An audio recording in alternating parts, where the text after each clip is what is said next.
Soleil, ciel bleu et une mer très calme, pas forcément les conditions idéales pour un entraînement route du Rhum. Mais à quelques jours du départ, les skippers de la classe 40 ne laissent passer aucune occasion. On se retrouve à la sortie de la passe sud, speed test auprès VMG, a priori en bâbord pour quand même se barrer dans le sud. Pour les guider, Tanguy Le Glatin, le seul entraîneur privé de skipper en France. À Lorient, il conseille une soixantaine de navigateurs comme Louis Duc, l'un des skippers les plus expérimentés de la classe 40. Le Normand va prendre le départ de sa deuxième route du Rhum. En 2014, il avait dû abandonner. Alors pour prendre sa revanche, il mise sur son nouveau bateau, mais aussi sur ses entraînements réguliers. Quand on sort un nouveau bateau, il faut s'étalonner par rapport à la concurrence. Et quand on l'a sorti, on savait qu'on avait des gros points forts à certains moments qui étaient plus dans la brise. Par contre, il faut aussi optimiser tout le bateau pour qu'il n'y ait pas de trou de vitesse. Et donc pour ça, il n'y a pas le choix. Il y a un moment, il faut aller se mesurer aux autres. Et les entraînements, ils nous aident à voir tout de suite s'il y a une erreur, s'il y a une bêtise de fait, c'est la punition, on va moins vite que les autres.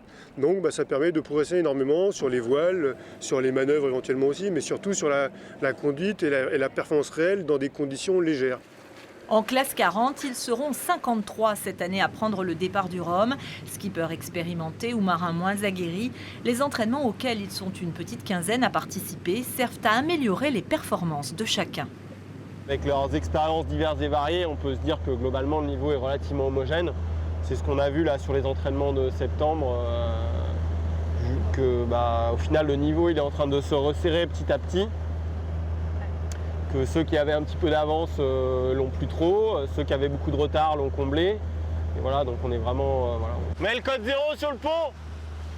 Ça nous permet aussi d'apprendre à naviguer en flotte, de ne pas être stressé par ça, de prendre des départs avec les autres, être au contact auprès des bateaux. C'est des situations qu'on n'a pas souvent au large, mais qu'on a toujours au début de course. Et sur les débuts de course, souvent on est un petit peu stressé, il y a toujours un petit peu de tension, et ça nous apprend à être à l'aise. Avec une dizaine d'autres skippers, Louis Duc est l'un des prétendants à la victoire cette année.